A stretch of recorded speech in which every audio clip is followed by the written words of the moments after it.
Hello everyone, मेरा नाम सार्थक है। आप देख रहे हैं इलाहाबाद यूनिवर्सिटी लाइव। तो पिछले वीडियो में आपको सीयूटी यूजी के रजिस्ट्रेशन के बारे में बताया गया था, जिसमें आपकी फ़ीस क्या लगेगी, क्या कब पेपर होगा, वगैरह वगैरह।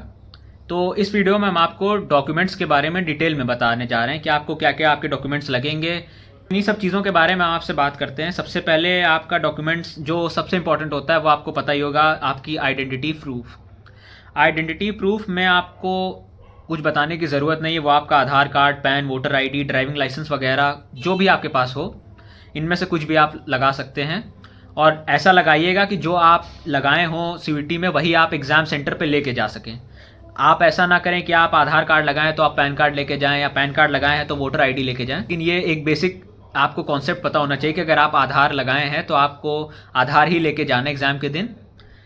रही बात आपकी दूसरी चीज़ की, आपार आईडी। आपार आईडी आप में से कुछ लोगों की बनी होगी, कुछ की नहीं बनी होगी, तो इससे कोई फ़र्क नहीं पड़ने वाला है। ये आप क्या कहते हैं, आपके पास है तो भी कोई दिक्कत नहीं है, नहीं है तो भी कोई दिक्कत नहीं है। उसमें कोई आपका कंपलसरी नहीं है।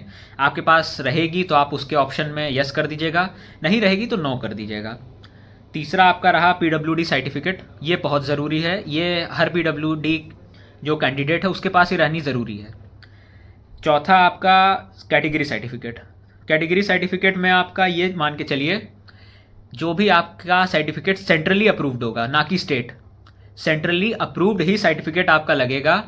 स्टेट अप्रूव्ड सर्टिफिकेट आपका मान्य नहीं रहेगा। जो भी स्टेट अप्रूव्ड आप रहेंगे वो आप जनरल कैटेगरी में आएंगे, ना कि आपको क्या कहते हैं उसका कोई कैटेगरी का लाभ मिलेगा। और सेंट्रली अप्रूव्ड हैं आप या करवाना चाहते हैं, ये सब उसके लिए जानकारी आपको सीयूटी ने एक अपना जो ब्राउचर है, इन्फॉर्मेशन ब्राउचर, उसमें एक लिंक दी है, उसमें आपको पता चल जाएगा। जो आपको ब्राउचर हम अपने डिस्क्रिप्शन बॉक्स में लगा देंगे नीचे, उसमें आपको पता चल जाएगा। और इन सब, ये जो आपका कैटेगरी सर्टिफिकेट है, माफ़ करिएगा, कैटेगरी सर्टिफिकेट में आपका कोई ये नहीं दिया है कि आपका कितने साल पुराना होना चाहिए, इसी साल का बना होना चाहिए या कब का बना होना चाहिए। तो ये आप मान के चलिए कि अगर आपका नहीं बना है तो आप बनवा लें। इन बात ये रहती है कि रजिस्ट्रेशन में आपका सर्टिफिकेट उतना नहीं मान्य रहता है। आपका सर्टिफिकेट यूनिवर्सिटी में मान्य रहता है। तब आप एडमिशन का आपका काउंसलिंग होती है, उसमें आपका मान्य रहता है। रजिस्ट्रेशन में आपकी इसकी कोई उतनी वैल्यू नहीं रहती, बस एक कैटेगरी रहती है। आप कैटेगरी में आते हैं, आप कैटेगरी सिलेक्ट कर लेते हैं। फिर आपका जो डॉक्यूमेंट वेरिफिकेशन होता है वो आपका यूनिवर्सिटी करती है कि आपका सर्टिफिकेट फेक है, असली है, नकली है, क्या है। तो वो आपका है। अभी आपको उतनी ज़रूरत नहीं, लेकिन हाँ ये है कि आप अपना सर्टिफिकेट अभी जो भी आप जिस भी कैटेगरी के हैं, आप वो सर्टिफिकेट अगर आप उसमें अपना बनवाना चाहते हैं तो अभी से आप अप्लाई कर दें। आपका जो रेफरेंस नंबर रहेगा वो आप डाल सकते हैं। लेकिन अगर आप ये सोचें कि क्या कहते हैं हम यूनिवर्सिटी में यहाँ डाल दिए, यूनिवर्सिटी में भी हम बोल देंगे कि हमारे पास सर्टिफिकेट है, आप दिखाएं ना, बनवाएं ना, तो ये दिक्कत रहेगी। आप अभी से बनवा लें अपना सर्टिफिकेट, आपके लिए अच्छा रहेगा। और दूसरा ईडब्ल्यूएस के बच्चों के लिए, तो ईडब्ल्यूएस का सर्टिफिकेट जैसे आपको पता होगा, हर साल आपका क्या कहते हैं आय प्रमाण पत्र नया बनता है। तो नया आय प्रमाण पत्र बनेगा तो नया आपका ईडब्ल्यूएस सर्टिफिकेट रहेगा, और उसकी मान्यता भी 1 साल तक रहती है। तो अपना ईडब्ल्यूएस सर्टिफिकेट आप कोशिश करें कि आप नया बनवा लें। अभी आपके पास पुराना है तो आप पुराना लगा सकते हैं। वही मैंने कहा कि आपका रजिस्ट्रेशन में दिक्कत नहीं आएगी, आपका दिक्कत आएगी आपकी काउंसलिंग में। आपको वहाँ पे असली दिखाना पड़ेगा, वहाँ पे आप पुराना नया नहीं कर सकते। जो ईडब्ल्यूएस सर्टिफिकेट आपका इस साल का बना रहेगा वही मान्य रहेगा। ये आप गौर करके सुनिएगा। अब रही बात आपकी फ़ोटो की, तो फ़ोटो आपकी पासपोर्ट साइज़, या आप पीछे फ़ोन पे दीवार पे साफ बैकग्राउंड में अपने यहाँ तक की, मतलब नेक तक की, आपके शोल्डर तक की फ़ोटो आप खिंचवा लें, अच्छी क्वालिटी की, जिसमें आपका सर आए, बैकग्राउंड में कुछ ऐसा ना आए। आप कहीं भी मान लीजिए आप कोई भी अपलोड कर दे रहे हैं अपनी सेल्फी वगैरह, कुछ भी आप जो फ़ोटो अपलोड करेंगे कोशिश करिएगा वही आप उसकी पासपोर्ट साइज़ फ़ोटो निकलवाएं, वही आप अपने एग्ज़ाम सेंटर पे, वही हर जगह आप लगाएं, जिससे आपके लिए सहूलियत रहेगी। और जो सिग्नेचर आप लगाएंगे स्कैन करके अच्छे एक वाइट पेपर पे आप उसको स्कैन करके लगाइएगा, क्योंकि वही आपका जो सिग्नेचर है वही एग्ज़ाम में आपका मान्य रहता है। और इससे कई बच्चों का सिग्नेचर से एग्ज़ाम रुकता है, कई बच्चों का सिग्नेचर स्कैन नहीं हो पाता है, ये बात ध्यान रखिएगा। सिग्नेचर अपना जो आप साफ़ पेपर पे, सफ़ेद पेपर पे अच्छे से फ़ोटो खींच के उसकी क्या कहते हैं आप प्रैक्टिस कर लीजिएगा। जितनी बार आप वो सिग्नेचर जो आप लगाएंगे वही सिग्नेचर आपका एग्ज़ाम में मान्य रहेगा, ये आप बात याद रखिए। और 10 KB से लेकर 200 KB के बीच में ही रहेगी फ़ोटो।